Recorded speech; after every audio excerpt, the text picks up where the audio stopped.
You cannot predict what's going to happen when you get into a room with a group of people, because someone might just be in a bad mood. There might be a fight between two employees you just didn't know about. There might be something in the news that just freaked some people out that now everyone's pissed about, right? What we would like to believe is that a meeting starts with, okay, here's the goal. We have a goal. We have a shared goal. And then, as we all know, what happens is we go into a meeting, and then 90 minutes later, we have a decision, which is like clear next steps on what all of us should be doing, right? That's what meetings look like, right? Always. Every single one of them. But the problem and the big insight here is that actually that's what people think meetings, how they're supposed to work, basically. And so this is why they break, because you're going into a room and this is what people think is supposed to happen. They're going to all sit down in a room, everyone's going to start talking, and then somehow that'll happen. Some people might have a more granular expectation, which is slightly more realistic, where they're like, if they've done design thinking, they might be like, well, in the beginning, we're going to diverge, we're going to have lots of different ideas, we're going to have all these different directions, and then like in the middle, we'll kind of like, battle out the different ideas, and this one stays, this one stays, this one stays, and at the end we converge, and then we have a decision. So that's what, even like when you're looking at theory around collaboration and around meetings and around decision making, this is what's presented as the theory, where you have the divergent zone, the convergent zone, and if you're looking at which is in your book here, the diamond of participatory decision making by Sam Kainer. By the way, your booklets in front of you, the full stack facilitator ones, go into like 1,000 times more depth to everything I'm talking about, but I just don't want to give you the stuff you don't need. So, but this even in the theoretical models of how meetings work, they kind of still have a much more optimistic view than what happens when humans are involved. And when humans are involved, I mean, how many of you see meetings start off with a clear goal and end with a clear decision? It's relatively rare.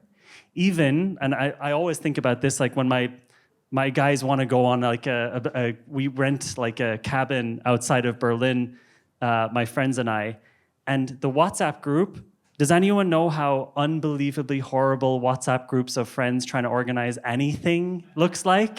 What we think is going to happen is all the boys are going to get into the WhatsApp group with the goal of choosing a date. All we have is two things to do. When? Where? We can't do it. It's like 6 months later and we're still here. And what happens in meetings is on a smaller scale, is that we start the meeting, okay, let's say best case scenario, the meeting name is describing what we want to actually do. In most cases, it barely does that. And then it's like, we're talking about this topic. So let's say we're talking about the company retreat, okay? We're talking about the company retreat. Okay, there's 5 people in the room. In the beginning, the person who set up the meeting says, all right, let's start talking about the company retreat. Great, cool. We're talking about the company retreat. That's all right. Like, where can we go? What about this place? Should we stay in the country? Then Dave asks, there actually is a Dave in the room. Dave, you ask, hey, just quick question, guys. The laptops we were supposed to be given, we were supposed to get our laptops upgraded. There was an email about the laptops because my one is like the laptop thing. Oh yeah, the laptop thing. So the laptop thing, and then someone's like, wait, we need to talk about the retreat. Yeah, okay, whatever. Look, laptop thing. 2 people are already on Slack talking about the laptop thing now, and the other 3 are still sitting there like one of them's fully checked out, not paying any attention. So the laptop thing, we've got the laptop thing going on, we've got the retreat going on, we've got 2 people just chatting separately to each other on Slack. No one's paying attention. All of this keeps happening until, and the only reason the meeting ends is because time is up. So it's like, oh, we've got 5 minutes. What should we do? What usually happens here? Another meeting. Another meeting is spawned from the filth and dirt and goo created in a meeting. And so what we can do as facilitators is deny that this is the fact of how collaboration works, or we can accept it and go with the flow. Embrace it, exactly. We can just acceptance. And this is what I actually am going to be suggesting to you guys. There's going to be scenarios, and we're going to teach you guys how to use all of this, the tools and everything you need to be a great facilitator. But the actual real insight here is that 99% of the world believes that a meeting should go from here to here, and then everyone's disappointed when it doesn't.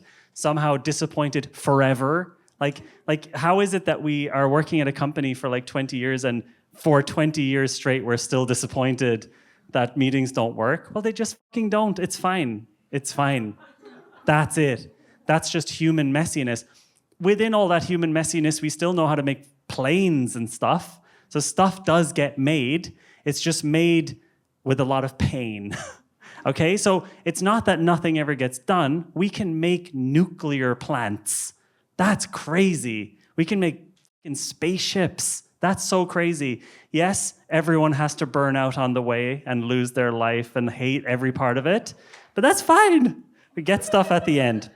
And our goal as facilitators is to, and the cool thing and the thing that's very satisfying as a facilitator is to help companies and to help teams make the things that they want to make without their lives being absolutely, completely miserable by jumping in on this shit show, but being able to, by being an emergent facilitator, being able to actually bring them through it in a way that just removes a lot of that pain for them.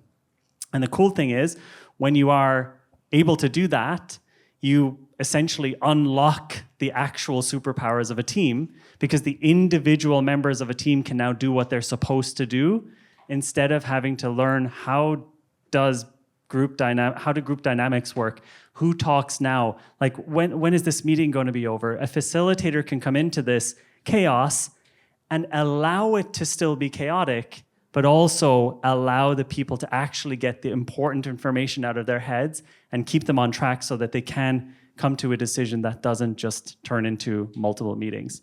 So what I do not want to teach you, and I do not want you to leave this week with, is going back to your companies or going back to your clients and telling them they have to now work like this.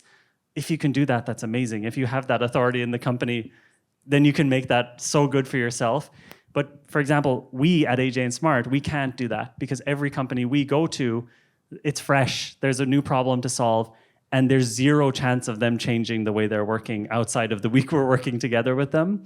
And so I want you to be able to just be dropped into a chaotic situation, accept that it's chaotic. By the way, be pleasantly surprised if it's not.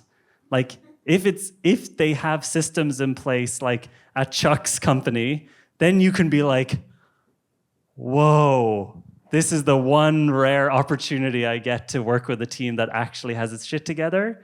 But most of the time, they won't have their shit together, and that's totally fine. And you can actually learn to enjoy and thrive in those environments where the more chaotic it is, the more you know, and the more chaotic and the more tense and the more fights that are happening between the employees and the random dude who comes in halfway through the meeting and fucks everything up, the more you know that you can actually make it a noticeable difference when you're in the room with them. That's also good for your career. It also feels good. It also feels really cool when people say, okay, next time we're doing one of these, I want to have Jonathan in the room. That feels good. It gives me like a kick. It gives me the feeling of like, okay, actually there's a point of this thing that I'm doing. It actually feels exciting. And the other thing is, we're not like in this room competing. We don't want to compete with the type of facilitation where we learn how to do specific workshops, because AI will be able to do that all for us. We don't want to learn that. I don't want to teach you things that will be completely irrelevant a year from now, because these tools are so goddamn good. And eventually they will be able to perfectly decide what exercise to run. You know, it'll speak in a human enough voice that it doesn't really matter that much. It will keep time, et cetera, et cetera.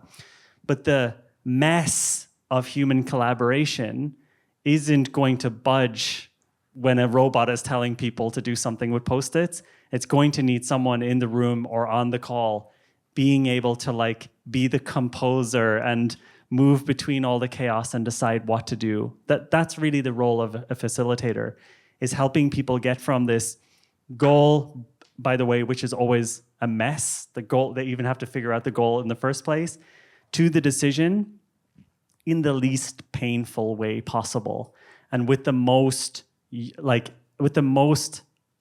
of the knowledge of the group unlocked as possible. Meaning also that the person who doesn't really want to talk because they're so checked out because of all the bad meetings gets to actually contribute again.